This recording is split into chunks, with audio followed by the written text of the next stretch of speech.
Mateo 7.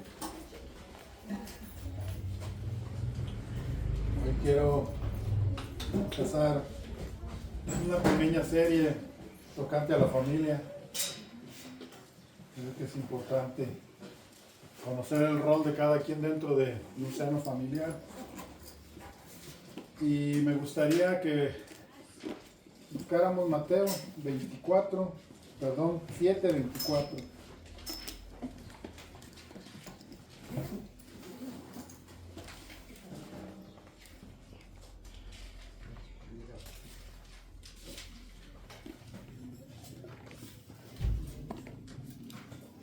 ¿Ya están ahí? Sí, amén. Bueno, vamos a leerlo, dice así. Y cualquiera pues que me oye estas palabras y las hace, le compararé a un hombre prudente que al edificar o que edificó su casa sobre la roca. Bueno, aquí la palabra casa se traduce como, o viene del verbo de la palabra oilkia, una palabra griega que también se puede traducir como familia. El énfasis está aquí en que todos los que estamos aquí, los que somos casados, los que somos, digámoslo, cabeza de hogar, o los que son mamás, tienen una encomienda diaria y es edificar su casa, edificar su familia. Y todo lo que hagamos no lo vamos a hacer buscando los mejores consejos de un término, en un sentido secular, porque dentro de esto pues cada quien tiene un concepto, sino que nosotros nos guiamos, y no solo esto, sino que nos gobernamos por la palabra de Dios, que es el consejo más sabio que pueda haber al edificar una casa, al edificar un hogar. El conocimiento en Dios siempre nos va a llevar a identificar o a corregir aquellas cosas en las cuales estamos fallando o estamos haciendo mal. Y aquí Jesús está hablando acerca de edificar en base a palabras, a dichos, a doctrinas, a principios fundamentales que Él nos enseña. Dice, el que oye estas palabras. Tenemos una referencia muy fuerte, muy oportuna, muy eficaz, que es la palabra de Dios. Todo aquel que se sujeta y se somete a la palabra de Dios tendrá un beneficio pues muy grande, porque es a través de esto que vamos a entender que la familia no fue algo que surgió solo por surgir, sino que es algo premeditado, algo que ya fue establecido por Dios desde antes que el mundo fuese. Entonces, todos podemos edificar, pero vamos a edificar sobre la roca.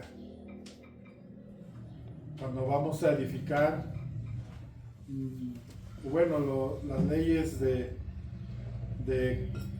¿cómo se podría decir?, de la construcción o de la arquitectura nos enseña que para poder edificar una casa fuerte, para poder edificar una casa que resista los embates del clima o los embates del tiempo, tiene que ser una casa bien fundamentada. Tenemos que llegar hasta donde está lo más sólido. Y cuando estamos en lo más sólido, desde ahí hacia arriba, comenzamos a edificar. Note algo, que para edificar primero se tiene que profundizar. Estaba escuchando una vez como una manera de ilustración de esto, y dice que un hombre comenzó a edificar un grupo de casas Iba a decir un Infonavit, pero no era tanto. Pero tenía dinero, compró terrenos y comenzó a hacer casas. Nunca se percató, nunca preguntó, nunca se preocupó si el terreno era apto. Era apto, él compró muy barato. Y nunca se puso a estudiar el terreno, nunca se puso a ver si donde iba a construir su casa, las casas, era un terreno pues bueno para eso. Simplemente llegó, comenzó a poner paredes, nunca ahondó. Y cuando vinieron las lluvias, la primera lluvia que vino, derribó gran parte de lo que él había hecho. Y nosotros podemos edificar nuestra casa sobre nuestros criterios. ¿Sí? Podemos edificar nuestra casa sobre lo que nosotros pensamos que es correcto. Pero eso no nos garantiza que esa casa vaya a prevalecer. A eso se refería Jesús cuando nos enseñaba que al edificar, podemos edificar sobre lo que nosotros pensamos que es bueno. Pone aquí el otro ejemplo, es un hombre insensato, falta de entendimiento, falta de cordura, que edificó su casa sobre lo superficial, y vinieron los ríos, vinieron los fuertes vientos, y dieron con ímpetu contra esa casa, y esa casa fue destruida porque no estaba bien fundamentada. Hemos pasado mucho tiempo en el pastorado ya, y hemos pues platicado muchos casos, o hemos conocido muchos casos. Y la mayoría de los casos que fracasan son aquellos que no están dispuestos a sujetarse a la autoridad de Cristo, a la voluntad de Dios, a los preceptos que Dios establece.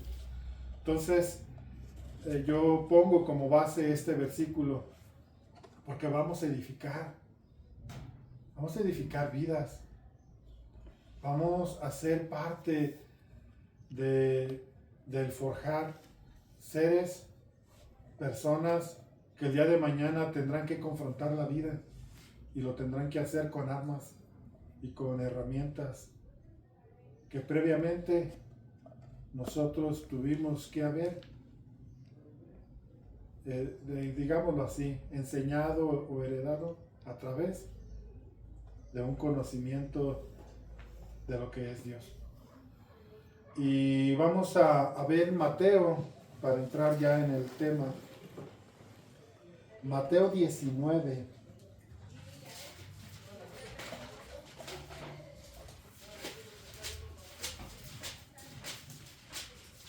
Este pasaje, por lo menos, aparece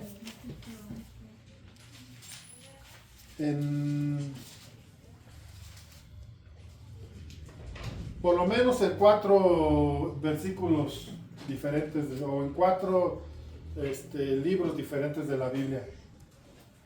Cuando esto aparece y aparece más de 1 o 2 veces, es algo muy importante que tenemos que acatar. La primera se establece cuando Dios une, cuando Dios es el creador del proyecto del matrimonio. ¿Y por qué hace Dios?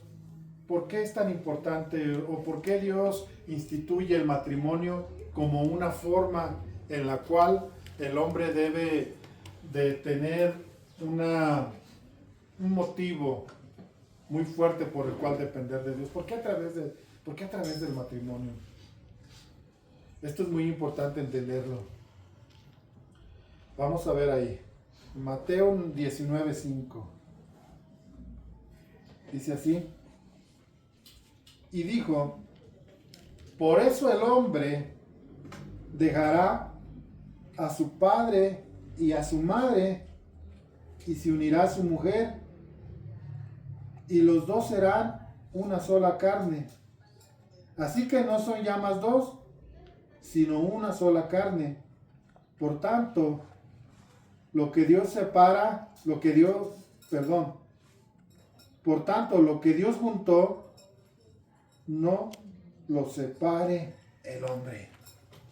Me gusta, o quise poner este capítulo, este versículo, porque Jesús aquí le da un valor agregado. Jesús conociendo la raíz de lo que es el matrimonio, nos da un valor agregado y nos dice dos cosas muy importantes. Primeramente, este diálogo comienza cuando se le acercan los escribas y los fariseos para tentarlo, para hacerlo tropezar en alguna de sus palabras. Estaban esperando que dijera algo por lo cual ellos encontraran ocasión de acusarle. Y él llega ellos llegan y le dicen, ¿es lícito dar carta de divorcio por cualquier cosa? O sea, por cualquier cosa. Y Jesús contesta de una manera contundente y les dice, en el principio no fue así.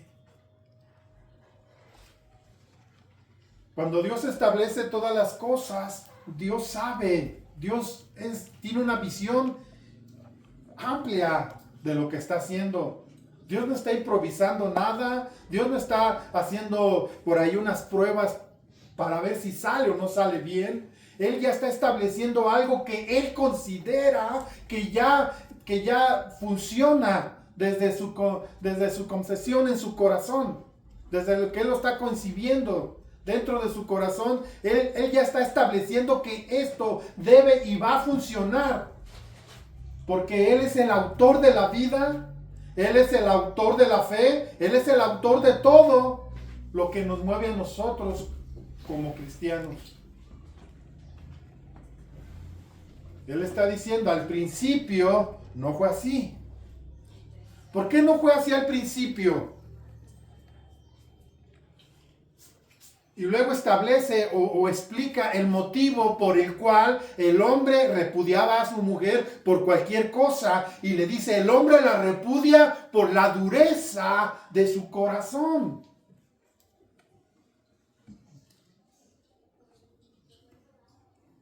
El hombre repudia a la mujer porque se ha ido o se ha apartado del conocimiento pleno de lo que es el matrimonio que Dios establece. Por eso es muy importante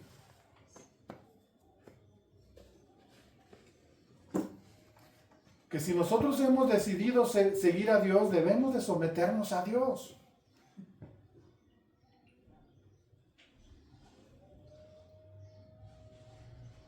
Ahora, fíjense, lo que Jesús está hablando aquí es lo que ya Dios le habló antes a Adán y a Eva, en el momento en que Él los une como matrimonio. En ese momento, Él nos daba la clave para entender o para poder tener un matrimonio sólido. Nos da la clave aquí. No es nada más así, el hombre dejará a su padre y a su madre y se unirá a su mujer. Por tanto, dice, esto debe de ser así. El hombre dejará a su padre y a su madre. ¿Y qué debe hacer? Y se unirá a su mujer. Y los dos, aquí está la clave.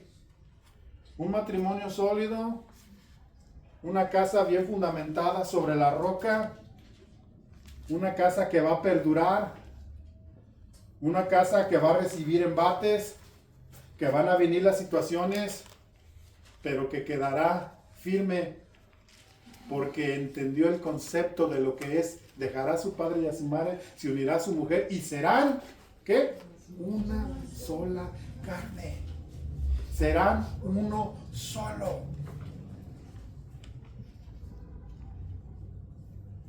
Ya no son dos, ahora son uno. Y este principio de ser uno va más allá de lo que nosotros podemos entender quizás así a simple vista. El ser uno es que yo comprendo cuál es mi rol como esposo.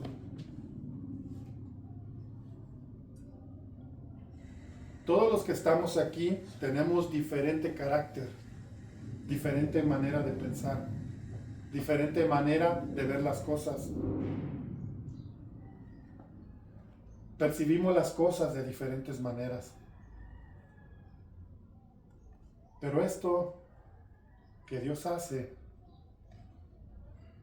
nos pone en una situación donde tenemos que ver y tenemos que buscar los mismos objetivos. Está comprobado que las compañías más fuertes y más grandes son aquellas que llegan a realizar buenas sociedades. Porque hay una visión, porque hay un propósito, porque todo se está haciendo mirando hacia el futuro. Nadie ve en el momento. Entonces, esto que yo quiero hablar hoy, esa manera de introducción, porque el matrimonio es mucho, abarca muchas cosas. Y yo sí quiero que comprendamos 3 cosas hoy. Primero voy a leer lo que escribí acerca de lo que es la familia. Yo escribí esto: la familia es un proyecto de Dios, es parte de su plan perfecto, previamente preconcebido. Por lo tanto, no hay nada que Dios no pueda resolver. Dios es el creador del concepto de lo que hoy llamamos familia. No sé si ya les he dado esta ilustración. ¿Por qué digo yo que Dios conoce cómo funciona la familia? Porque Él la ideó. Miren, estaba viendo un día una ilustración de un hombre que llevaba un carro, ya no sé si se acuerdan, un Forte. ¿Se acuerdan de esa ilustración? Bueno, pues se las voy a volver a contar. Este hombre llevaba su carro Forte, iba por su camino y de repente le empezó a fallar el carro. Y pues cuando falla el carro totalmente, se baja de su carro y al abrir el cofre lo primero que ve pues es un montón de cables, un montón de fierros por todos lados, y comienza y cree poder o el momento de su necesidad lo lleva a pensar que podría hacer algo por su carro, pero lo único que ve es una complejidad.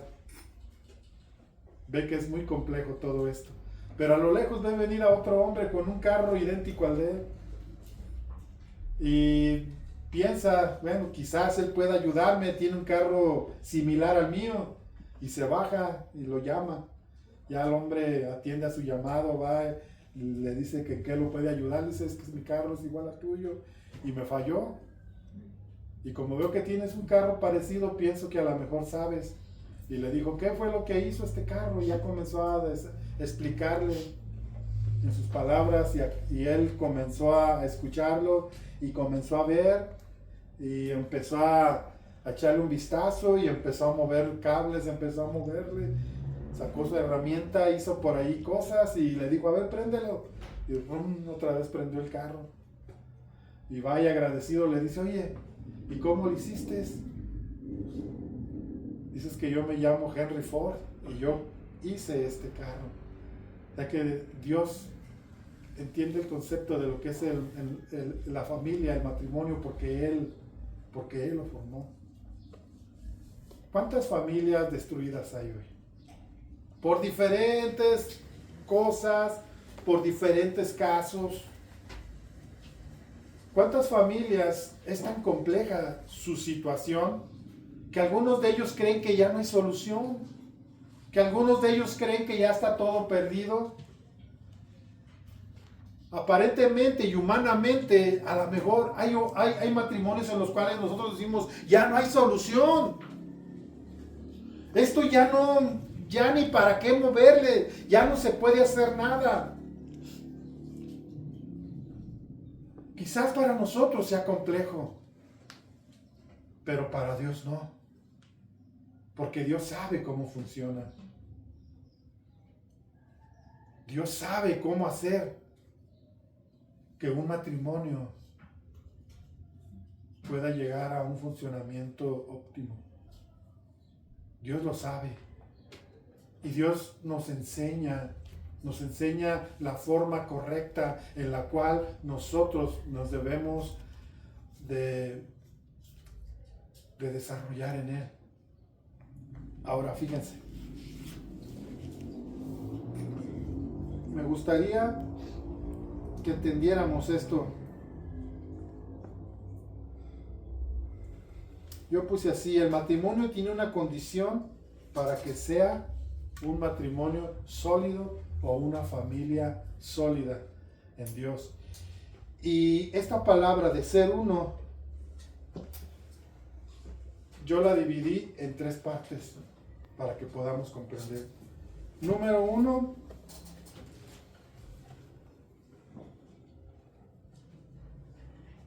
acuerdo. Busquen Mateo 19:6, ahí mismo.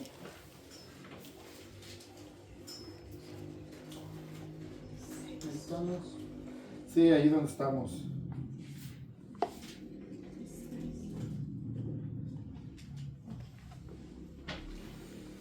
Estamos hablando, bueno, puse como ejemplo las grandes sociedades, las grandes empresas que han prevalecido es porque ha habido sociedades sólidas. Y para que haya un matrimonio sólido, siempre va a ser necesaria para mí, este ingrediente fundamental que es el acuerdo. ¿Por qué a veces hay matrimonios que no perduran? Porque no son uno. No han entendido el concepto de ser uno. ¿Hacia dónde tenemos que voltear? ¿Hacia dónde es bueno para todos? Hay matrimonios donde la principal, digámoslo así, causa de divorcios en los matrimonios es el egoísmo. Ya lo habíamos dicho antes. ¿Por qué el egoísmo? Porque normalmente cada quien busca lo que más le conviene. Y he escuchado muchas veces el hecho de discusión o de discutir entre los matrimonios. Los problemas más frecuentes son por el egoísmo. Porque el hombre considera que él debe de tener toda la atención. La mujer considera que ella debe de tener toda la atención. Y resulta que empieza un tira y afloja. Es que yo soy. No, es que yo soy el hombre. Es que yo necesito que tú me des atención. Todo esto es importante. Pero cuando no lo vemos desde un punto de vista donde haya una visión, donde haya algo más allá, donde nosotros podamos ver a futuro lo que pueda venir y lo que nos conviene a los dos, mientras nosotros no lleguemos a ese acuerdo, nuestras vidas siempre van a estar divagando. Siempre vamos a estar en un conflicto de poder. Siempre vamos a estar buscando quién tiene la fuerza, quién tiene el control. Y esto dentro de un matrimonio no es sano. Dentro de una familia no es sano. Porque el egoísmo siempre nos va a llevar a esto. Pero cuando nosotros buscamos y tenemos y comprendemos, primeramente, lo primero que nosotros debemos comprender es que Dios nos dio una ayuda idónea. Dios no nos da a alguien por dártelo. Dios te da un complemento, una ayuda que va a ser para ti toda la vida. Entonces, la mujer, desde su perspectiva, estoy hablando ya en un término cristiano, un término eclesial, donde nosotros no somos ajenos a entender ni a conocer la palabra de Dios. Todas las mujeres que están aquí, todas entienden cuál es el concepto de lo que es un rol de esposa dentro de un matrimonio establecido por Dios dentro del cristianismo. Todos sabemos. Igualmente el esposo sabe cuál es su rol. Pero desafortunadamente a veces, aún siendo cristianos, no estamos tan dispuestos a hacer las cosas como Dios nos manda. Entonces, la semana pasada yo hablaba también a manera de introducción el propósito de Dios en su palabra. Dice que su palabra jamás volverá a él vacía. Jamás su palabra irá a la tierra o irá al corazón o irá donde tenga que ir en vano, porque tiene que producir algo en esa vida. Pero nosotros tenemos que vivirlo. No solamente escuchar, sino vivir la palabra. No ser oidores, que muchas veces solamente somos oidores, pero no hacedores de ella. Y me gustaría, vamos a leer ahí, por favor, donde les digo, Mateo 19, 6. ¿Qué dice? Como ya no son dos, sino uno, que nadie separe lo que Dios ha unido. Como ya no son, ¿qué? Dos, sino uno. ¿Cuál es la siguiente frase? Que ya que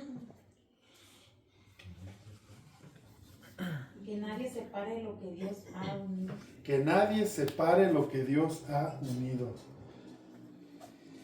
Tenía una palabra para esto, pero ahorita la encuentro. Bueno, esto en el tercer punto. Lo vamos a ver. Lo que Dios unió, lo que ya es uno, difícilmente se podrá separar. Ahora vamos a ver Amós 3:3.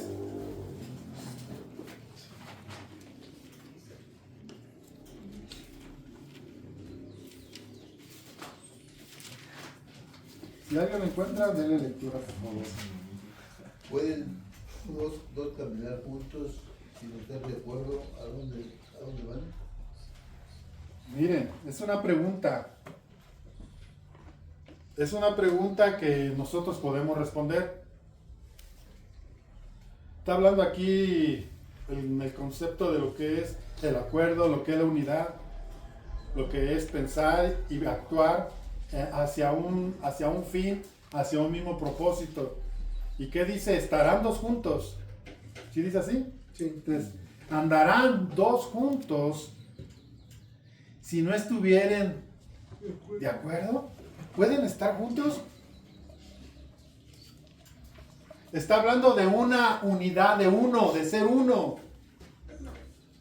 Miren, ustedes van y vean en las cámaras de diputados o de senadores, los ve todos sentados juntos. ¿Verdad que sí? Están todos juntos, pero en el momento que se toca un punto en el cual hay discrepancia, ahí se ve si verdaderamente están juntos o no. Ahí se ven las divisiones y los grupos que cada quien está con lo suyo. Pero aquí está hablando más a fondo de lo que es el estar dos juntos. Estarán dos juntos sin estar de acuerdo. ¿Sí dice así? Andarán juntos si no estuviesen de acuerdo. Hay muchas cosas que se pueden lograr como matrimonio, comunidad. No nos damos cuenta de lo que es o de lo que significa el poder tener en Cristo, en Dios, la unidad de un solo sentir, de un solo deseo. Cuando hay esto, hermanos, cuando comprendemos qué es ser uno, cuando comprendemos qué es tener un acuerdo conforme a los propósitos de Dios, nos vamos a dar cuenta que nuestras vidas tendrán una proyección.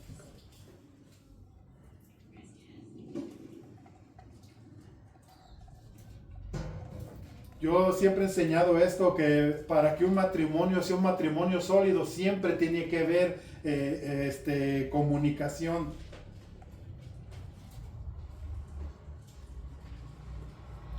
Ahora, ¿qué es proyección?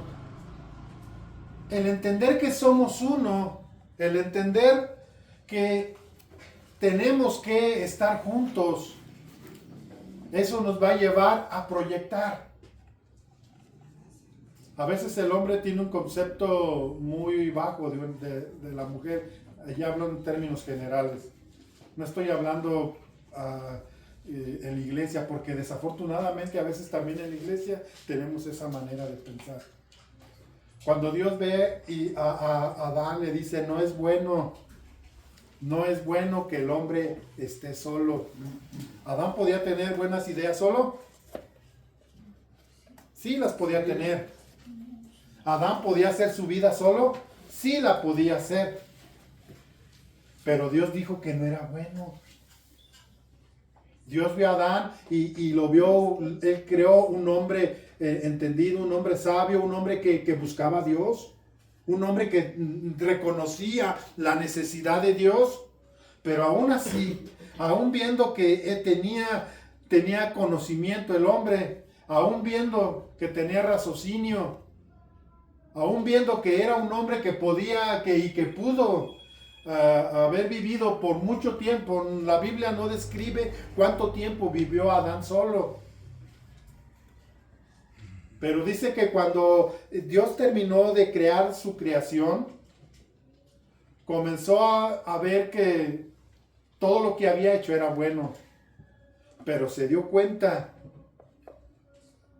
Y en esto fue lo único que dijo, y adiós. Y Dios vio que no era bueno que el hombre estuviera solo. Entonces, ¿qué hizo?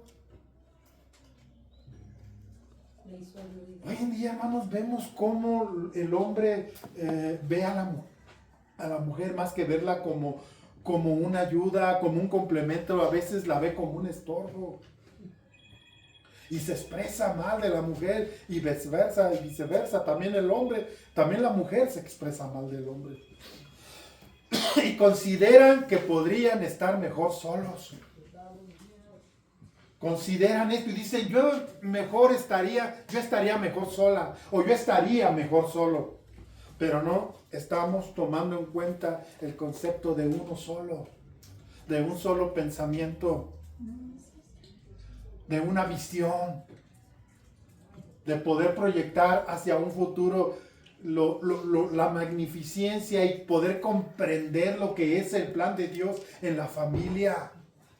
De esto vamos a tratar la semana que entra, que para mí es un tema tremendo, acerca de cómo el hombre puede llegar a ser una fuente, la familia puede llegar a ser una fuente inagotable de la manifestación de Dios hacia el mundo. Tenemos un ejemplo de una familia que Dios usó para bendecir a todas las familias de la tierra. Y Dios bendijo a las familias de la tierra a través de una familia, la familia de Abraham. Por causa tuya, por ti bendeciré y serán benditas todas las familias de la tierra. Vamos a verlo la semana que entra. Pero yo quiero que comprendamos ahorita esto, hermano. Dios dijo, no es bueno que el hombre esté solo. Por muy autosuficiente que nos creamos, por muy sabios, por muy superiores que nosotros nos consideremos, la mujer forma una parte fundamental en el plan de Dios en la familia.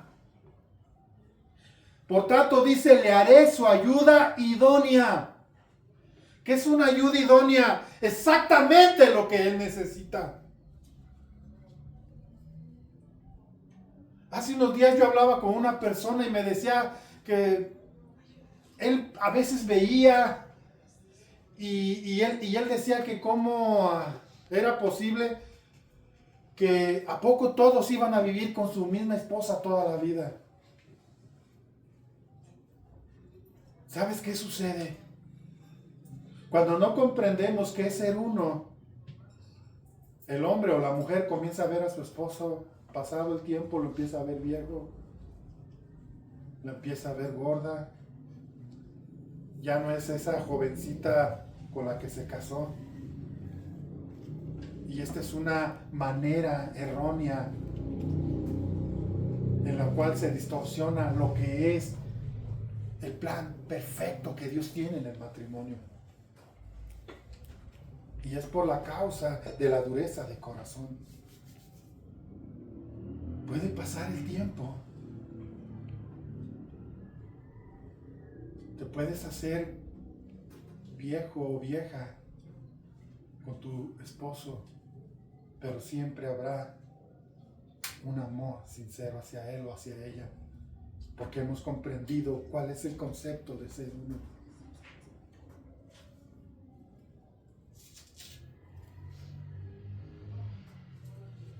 Yo le digo a mi esposa, yo nunca he pensado en mi mente decir, a lo mejor me podría casar de nuevo. No lo he visto, no lo he sentido.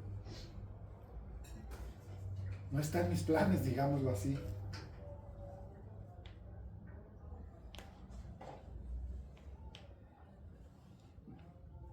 ¿Andarán dos juntos si no estuviesen de acuerdo?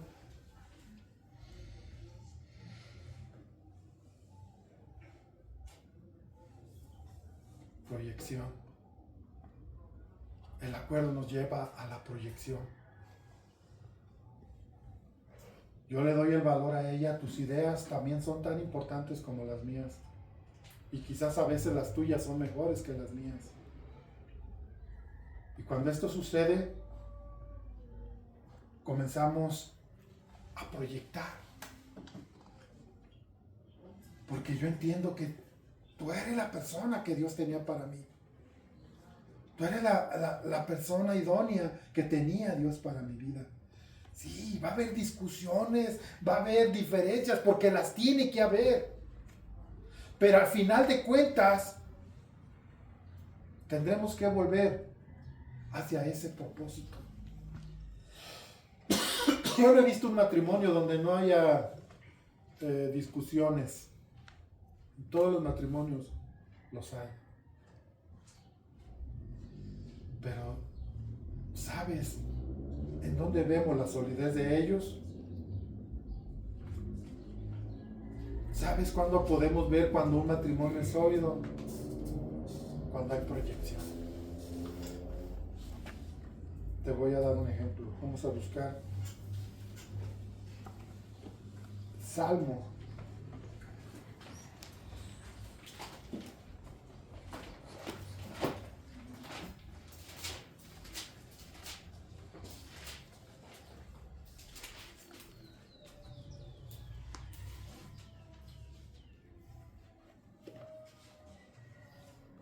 Salmo, ¿qué les digo? No les he hecho. Salmo 127.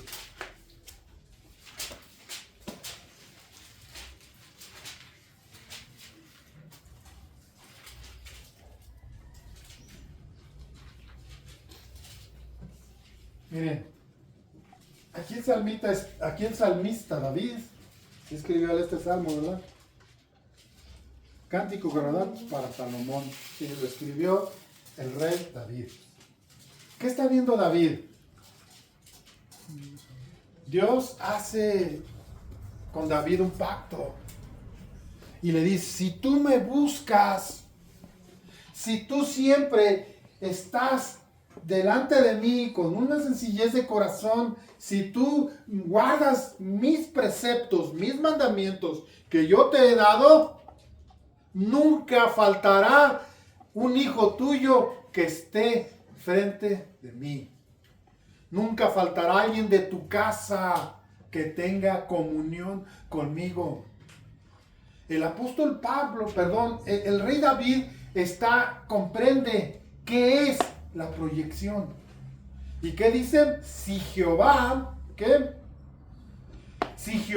no edificare la casa, si Dios no es el autor de esto, si Dios no es el fundamento de esto, si Dios no es el que pone en mi corazón esto, ¿qué dice? Si Jehová no edificare la casa, en vano trabajan los que la edifican. Si esto no es propósito de Dios, si esto no es algo que nace de Dios, en vano lo estás haciendo. Si Jehová no edificare la casa, en vano trabajan los que la edifican. Si Jehová no guardare la ciudad, ¿qué dice? En vano trabaja la guardia. Está poniendo un principio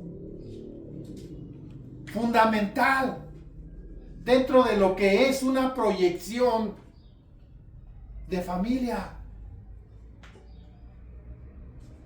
Si no es Dios, si no es en Dios, si no me rindo a Dios, si no me someto a Dios, si no obedezco a Dios, en vano puedo hacer todo. O es en vano lo que hago. Ahora fíjense lo que sigue. Por demás, que os levantéis de madrugada y vayáis tarde a reposar y que comáis pan de dolores, porque a su amado dará Dios el sueño. Y luego fíjense el 3. Herencia de Jehová, ¿qué son? Los hijos. Herencia de Jehová son los hijos. No está aquí, pareciera ser que cambia de un tema a otro de una manera bruta, pero no. El rey David está estableciendo lo que está hablando al principio, lo está ilustrando a través de este versículo. He aquí, herencia de Jehová son los hijos, cosa estimada el fruto de su vientre. Como saetas en manos del valiente, así son los hijos habidos en la juventud. Bienaventurado el hombre que llenó su aljaba de ellos, no será avergonzado cuando hablare con los enemigos en la puerta. Mira lo que está diciendo. Herencia de Jehová, ¿qué son? Todo matrimonio, tarde que temprano, va a procrear. Todos. Desafortunadamente, cuando alguien no comprende, no entiende cuál es el plan de Dios para la familia, nosotros vemos cómo muchas personas tienen hijos solo porque tienen que tenerlos. Pero aquí el rey David está estableciendo algo más allá. ¿Y qué está diciendo? Herencia de Jehová son los hijos. Y pone como ejemplo la aljaba. ¿Y qué son ellos? ¿Qué son los hijos en las manos del valiente? ¿Qué son? Son flechas. La aljaba es, digamos, la cosa que está acá atrás para poner las flechas, donde se depositan las flechas. Y dice que son como lanzas en manos del valiente.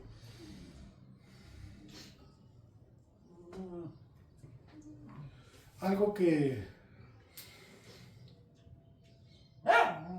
trato de aconsejar siempre a los matrimonios jóvenes o a los matrimonios o a los jóvenes que se van a casar es que nosotros tenemos que tener un proyecto de hogar.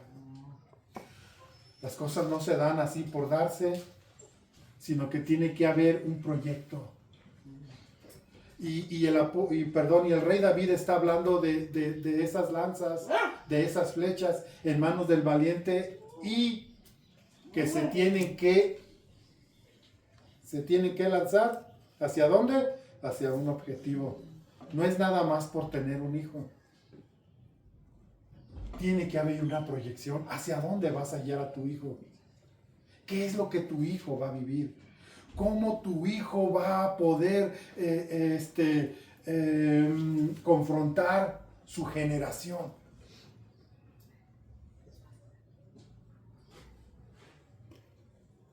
Yo siempre les he dicho, y se los voy a repetir siempre, porque yo lo he vivido con mis hijos.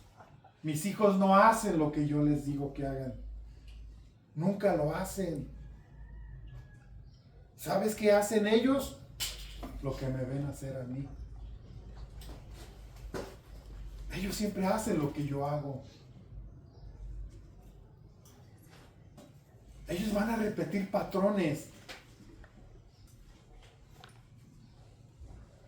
El rey David estaba hablando de esto. Si yo quiero que la siguiente generación o la generación que salga de mis lomos, que salga de mí hacia la siguiente generación, tienen que ser hombres proyectados hacia un propósito. Les hablé, Dios hizo un pacto con David, pero le habla acerca de la calidad de persona que tiene que ser David. No es nada más tener un conocimiento de lo que era la ley.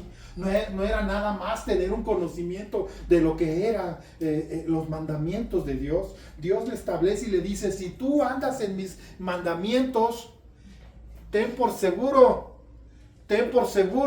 que tus hijos estarán viendo los patrones tuyos y el día de mañana tendrás un hijo de la misma calidad que tengas tú espiritualmente. De eso nos está hablando.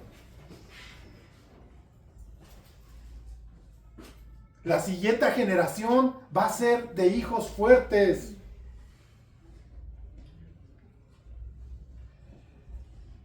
A ver, Deuteronomio 28.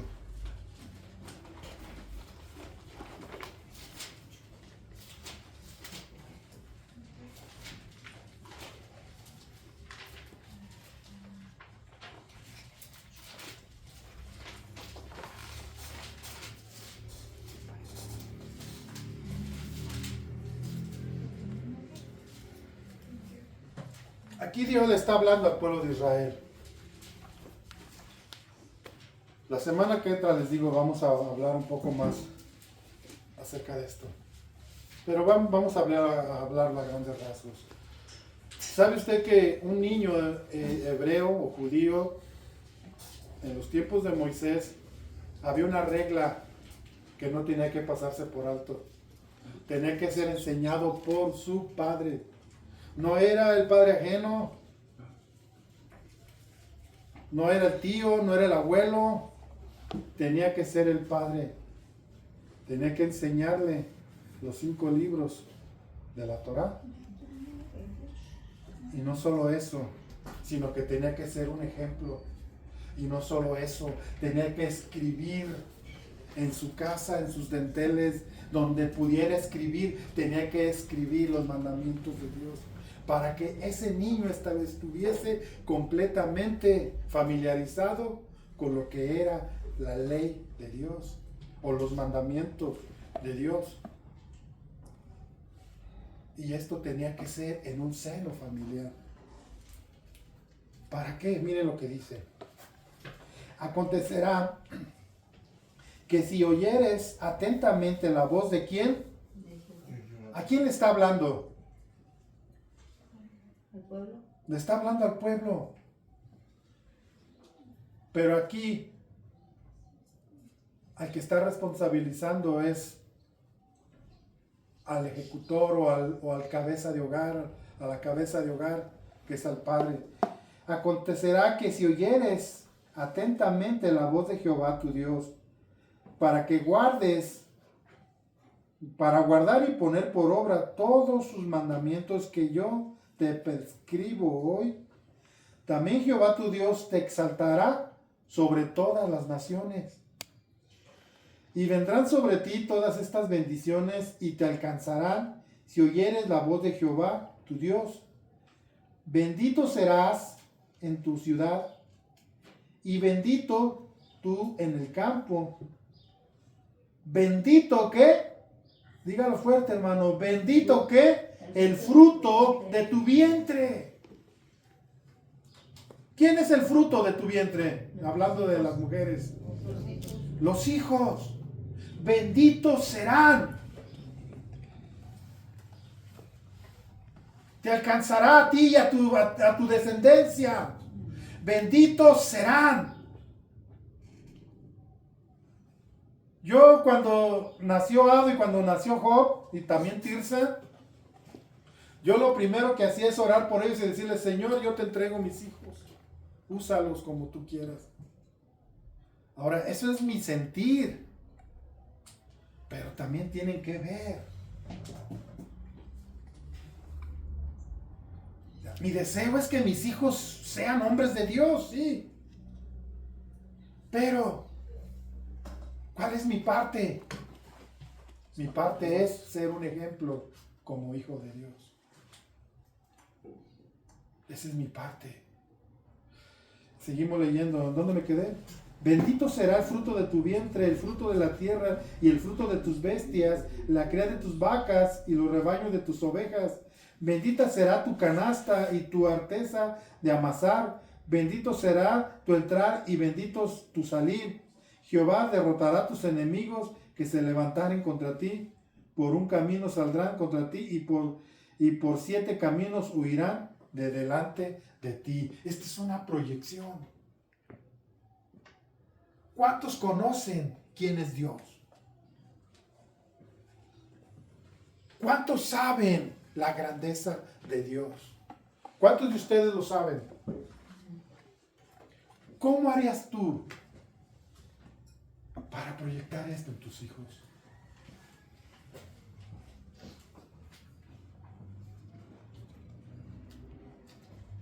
Con el testimonio. El testimonio. Mira, hay un ejemplo muy hermoso. Dios le da una promesa a Abraham y le dice que de su descendencia hará una gran nación. De tu descendencia. Específicamente de tu matrimonio con Sara. Pero eran viejos.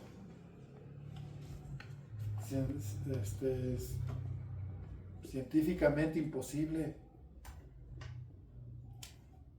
Pero le da una promesa. Abraham es un hombre que le cree a Dios. Y Abraham le creyó a Dios. A pesar de ser viejo, tiene un hijo llamado Isaac. Y un día Dios le dice, dame a tu único hijo. Dame a tu único hijo en sacrificio. ¿Qué hace Abraham? Muy de mañana se levanta y se va con su hijo. Por ahí se montan en una mula y llevan cosas que van a ocupar para el camino. Y mientras van en el camino y va con su siervo y le dice a su siervo, espérate aquí, al rato volveremos. O espérate aquí, volveremos. Y ya cuando están allá en el monte, empiezan a juntar las piedras para hacer el altar y comienza a llevar la leña. Y le dice, todo está aquí, pero el cordero, Dios proveerá. Hasta el último momento. Hasta ese momento su fe no flaqueó. ¿Qué fue lo que observó ese pequeño? ¿Cuál fue la más grande enseñanza para ese hijo? Su fe y su obediencia. ¿Sabes cuál era? Sí. Pero técnicamente era que Abraham conocía a Dios. Nosotros podemos enseñarle a nuestros hijos algo que no conocemos. Podremos darle a nuestros hijos un conocimiento o una enseñanza más allá de lo que es vivir una vida, en tener una experiencia real y personal con Dios. Dios quiere que todos nosotros, esposos, esposas, tengamos una relación plena con Dios, porque esto les va a enseñar más que las palabras. Ellos un día van a decir, vimos la mano de Dios cuando mis padres buscaban a Dios. Y esto los va a llevar a tener una relación con Dios. Si nosotros no buscamos a Dios, si nosotros no somos personas que estemos en la presencia de Dios, jamás vamos a poder tocar nuestra siguiente generación para Dios.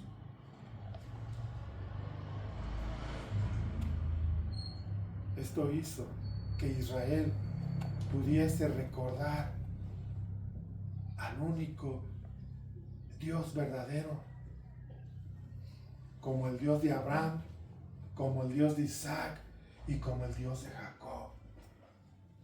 ¿Por qué? Porque Abraham tuvo una proyección para sus hijos.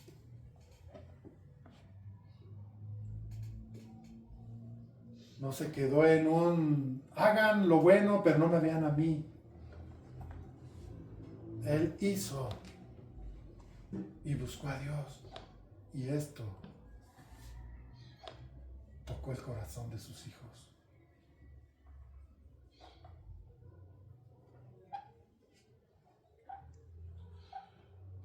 Cuando comprendes qué es ser uno y cuando te das cuenta que la mujer es una ayuda idónea y que ambos juntos pueden proyectar.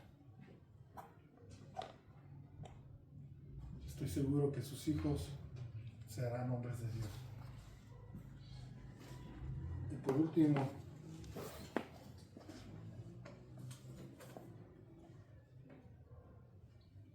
solidez en el pacto matrimonial.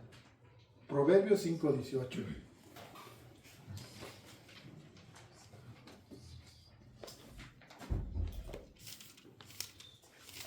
Cuando entendemos que es ser uno, culminamos con un matrimonio sólido que no nos va a mover nada. ¿Qué dice? Proverbios 5:18. Sea bendito tu manantial y alégrate con la mujer de tu juventud. A ver otra vez, mano. Escuchen. Sea bendito tu manantial y alégrate con la mujer de tu juventud. Sea bendito, ¿qué? Tu manantial, lo que emana de ti. Y alégrate, ¿con quién? ¿Con la mujer de cuándo, César? Con la mujer de tu juventud. Sigue allí. 19. Como sierva amada y graciosa Gacela, sus caricias te satisfagan en todo tiempo y su amor recréate siempre. En su amor recréate siempre. ¿En todo qué? ¿Y tus caricias sean qué? ¿En todo qué? En todo tiempo. ¿O nada más cuando decías estaba joven? ¿No? Dice, alégrate con la mujer de qué? De tu juventud.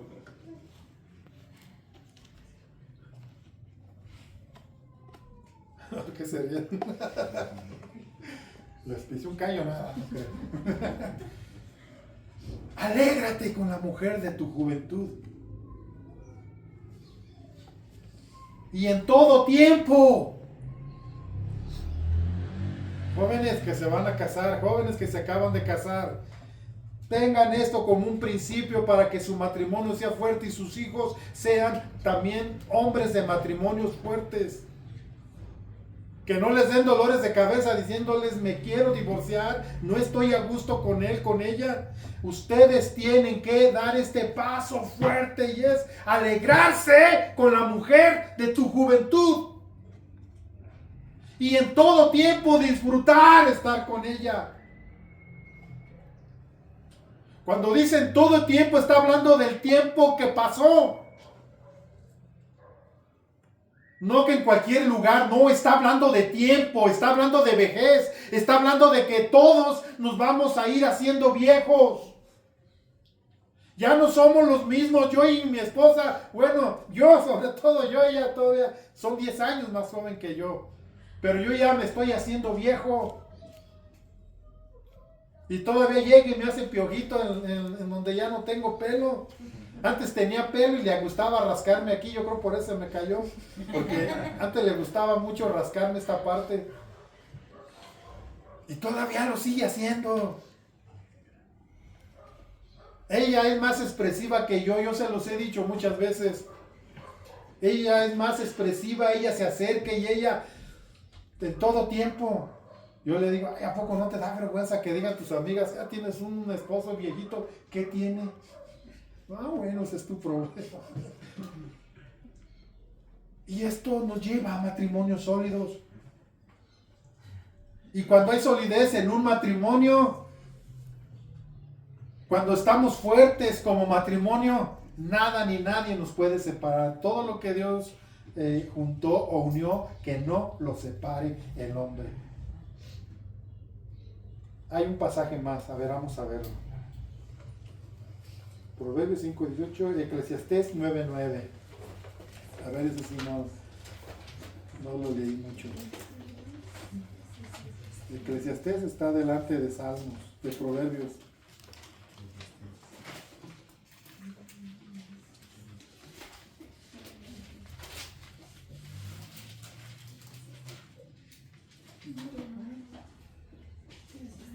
9:9, que dice, goza de la vida con la mujer que amas todos los días de la vida de tu... A ver, perdón. Así dice así. A ver, voy a leer otra vez porque de repente, como leo otras versiones, goza de la vida con la mujer que amas. ¿Cuántos gozan la vida con la mujer que aman?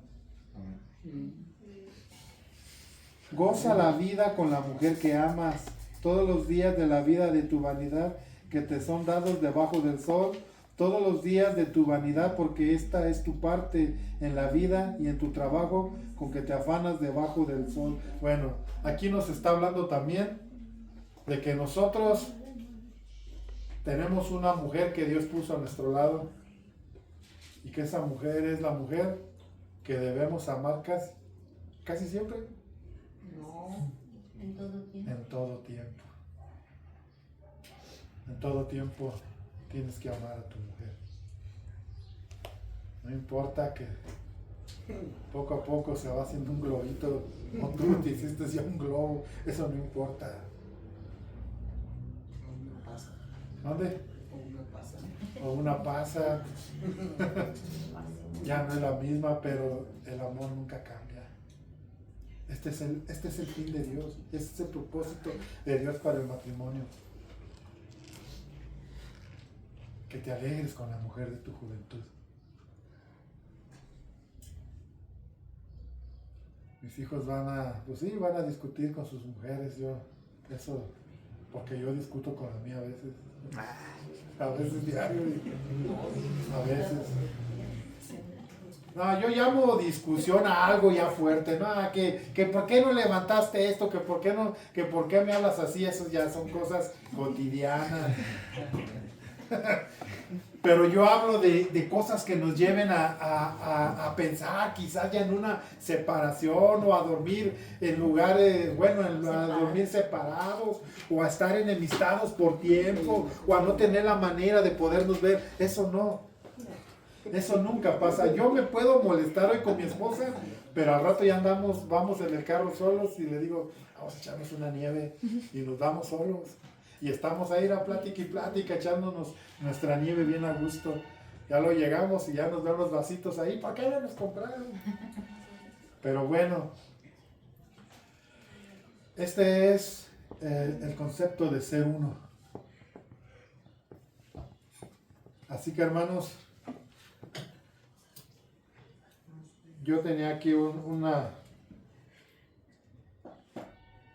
Mateo 19:6 para no dejarlo así. Ya lo leímos, pero les decía que había algo aquí muy importante.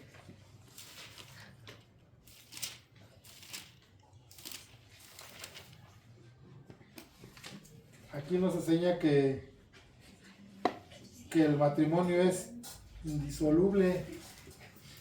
¿Qué es indisoluble? No hay vuelta para atrás. No hay vuelta para atrás. Eso.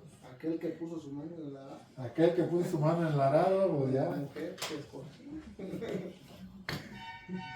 El matrimonio es indisoluble, hermanos. No es por un mes, no es por 2 meses, no es por 3 meses, es para toda la vida. Así que, miren, no sé si se acuerdan, Dani, Diana, Carmen, todos los que estuvieron antes, Maru. Una vez invitamos a una persona que cantaba, que era pariente de Toño Arreguín, que era su tío, su primo, que llevaba también sus cassettes y que fue el pastor, nos lo recomendó y lo recibimos y predicó. Pero a mí me impactó mucho el testimonio que dio. Dijo que su papá era el hombre más duro y más... Él lo consideraba un papá duro, injusto con su mamá, malo. Pero dice que un día su papá conoció a Cristo. Y su papá reunió a toda su familia y les dijo, ¿saben qué, hijos? Durante mucho tiempo fui un papá ausente, un papá malo, un mal padre para ustedes. Pero ahora que conozco a Cristo, les quiero decir algo, que desde hoy, desde este día en adelante, ustedes tendrán el papá que Dios quiere que yo sea. ¿Y saben qué? Dice que su papá murió siendo el mejor padre para él, siendo un hombre, un buen padre. Con esto quiero decirles que no hay pierde. Lo digo por mí, si yo no estaba haciendo bien las cosas, lo puedo intentar. Y lo podemos lograr. Cierren sus ojos.